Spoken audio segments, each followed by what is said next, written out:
It's 2025. The market absolutely sucks right now. We all know this. I'm not stating the obvious, but the fact is there's so much misinformation going around right now. It's actually ridiculous. The amount of people that come to me telling me that they're networking, they're asking for referrals. Why aren't they still getting interviews or offers? That is the biggest question I'm getting to this day. And the answer to that is referrals don't really work anymore. It's not 2021. Unless somehow we teleported back to 2021, this advice is not worth going after anymore. There's two types of networking, which we'll talk a little bit more about today. But the fact is, networking is not going to move the needle forward. It's not going to submit applications for you. You are relying on someone else to do the heavy lifting. A lot of clients have told me actually when they do get referrals and they do somehow land an interview, they're not passing it either. And they take it very personally, which I don't blame them for doing that. But the fact is, if you are relying on someone to do the heavy lifting for you, what's going to happen if, let's say, you get a job, luckily somehow happens that your referral got you that position. Let's say it's just a standard role, you're doing fine, but God forbid another layoff round happens, the manager gets laid off, then you get laid off, your team goes out of business, like whatever that might be, you didn't get the job because of your actual resume. You got the job introduced to you. Key point here is introduced to you. You are talented, that's why you got the job, but you got the job because it was introduced to you through a referral system because you're so used to your actual resume getting you rejected. So when that happens, you are for the rest of your career and life are going to feel dependent on other people to get you jobs. And that's not right. Especially as women, we have to have autonomy over our actual finances, our career, our relationships. And this is one of the worst things to gamble with.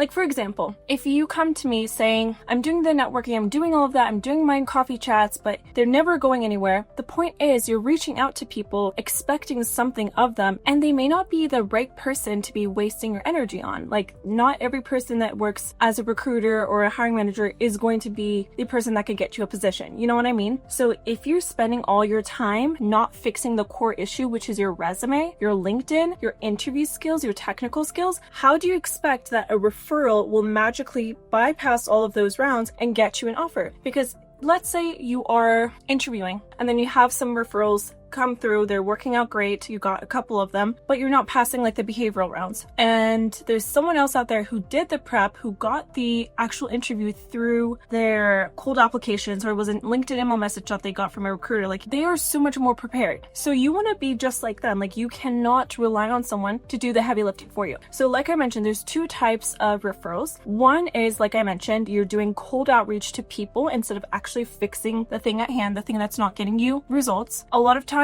AI and ATS is to blame, but the fact is you can't keep blaming that system, especially if you're saying you're overtelling your resume, you're doing all that work, you're putting in the keywords. If you put in stakeholder engagement, optimizing efficiencies, streamlining operations, like, you're bound to pass ATS somehow. Like, those are probably the keywords they're looking for, but everyone's forgetting the second person or second step involved, I guess, to land your first interview, which is the recruiter. The recruiter will actually look at the things that come through ATS. It will have a final list, and they're going to be like, okay, who do I want to actually call up? Like, they're not going to call up anyone that ATS approves. They're going to actually make some decisions on who the hiring team would actually want to see. So if you're competing with people who have a lot of same generic over-tailored resumes to job descriptions are very vague. When they say stakeholder engagement on your job description, they're not saying put that same word in your resume. They're saying show us how you engage with stakeholders. Show us how you optimize efficiency. That's such a vague thing to put on your resume. So when you look at it like that, the second step is where a lot, like 99% is where you're falling short. Unless you're applying to positions you know you don't have the right experience for, or years of experience, like whatever, like then ATS is probably like rejecting you. But if you knew it was like a 1-for-1 role that you would do super good in, like, you know what I mean? So you have to look at inwards. Like, you have to look at yourself and understand that people can't do the heavy lifting for you forever. Maybe it's worked once, twice, 3 times, but do you really want to like go through that every single time you need a job? Like, really? I don't think so, right? So especially as women, we have to take ownership over our life, and that is is the number one thing that we can do for ourselves, is establish our finances, establish our career, and know how to pivot when we need to, right? So all that to say, that is step number one with networking. 99% go for that. I don't agree with that. I think you should network, which is option two, which is you send your applications, you go on LinkedIn, you see who the hiring managers are, and you're like, hey, I sent in my applications. I see you're, part of the team. I'm really interested, Like, you send over a little networking template that you can use to like craft over time, master it, send that out. But like, don't let that be 99% of your job search. That should just be 1% optimization. At the very end of the day, they will not care that you even message them if you never sent in an application in the first place. See, I'm getting so passionate about this because I'm like, there's so much going wrong. There's so much misinformation, and so many talented people are not seeing that they're actually talented. Like, they think that getting rejected, and it like debilitates someone's confidence. And I get that. I've been there. My clients have been there. Like, you have to reposition your frame of thinking. You have to accept that some things are within your control to change. It's not that you need sponsorship. It's not this or that. Like, you've probably applied to hundreds of companies with or without you knowing that they provide sponsorship. Like, it's not external factors as much. Yes, they take part of that, like percentage, like they have some type of effect, but it's not 100%. So you should work on whatever remaining percentage that you can to fix whatever you could on your own. Resume, LinkedIn, super personalized. That's how I was able to get hundreds of women get their amazing interviews, offers in big tech, corporate. We were able to get them 6-figure job offers, negotiate upwards of $20,000 in the negotiations, just because of how strong their resume and interview prep was. So I personally negotiated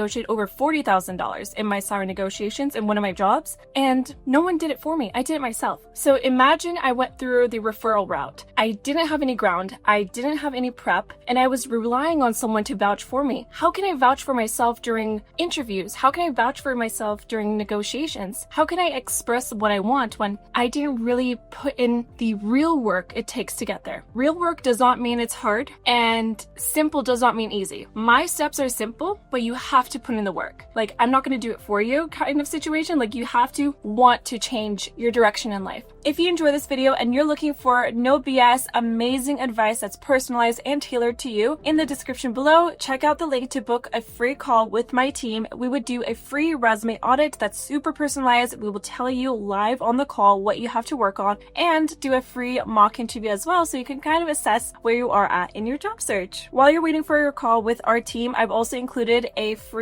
training that you can understand the 5-step process of what it's like to master the job search. It's clear, it's concise, it's to the point, so you don't have to waste time going through so many other videos just to get your answers. Like, I've put so much thought and detail into this that this has alone helped so many people land their next interviews. Like, it's insane the amount of value in there. So if you are looking to grab that, do so, because it's not going to be alive forever. And if you want to know a little bit more about my background, how I've helped hundreds of women break into tech and corporate, healthcare, like you name it, we've done it kind of situation, I've included my link to my LinkedIn, so you can kind of get to know my background a little bit more, see what we were able to accomplish. And if you want to hear from my clients themselves, in the training video at the very end, I have included bunches of video testimonials of our amazing clients who have broken all the rules of what it's like expected of the job search in this market in 2025. Like, they made the impossible happen because they had amazing strategies and guidance, and I want you to be the next person. So it's really up to you at this point. Do you want to sit around just waiting around for someone to save you? Or do you want to take autonomy over your job search, autonomy over your life, not need someone else to approve that you need something for yourself? You know what you have to do. So with that being said, thank you so much for being here, and I will be back with more videos. Bye.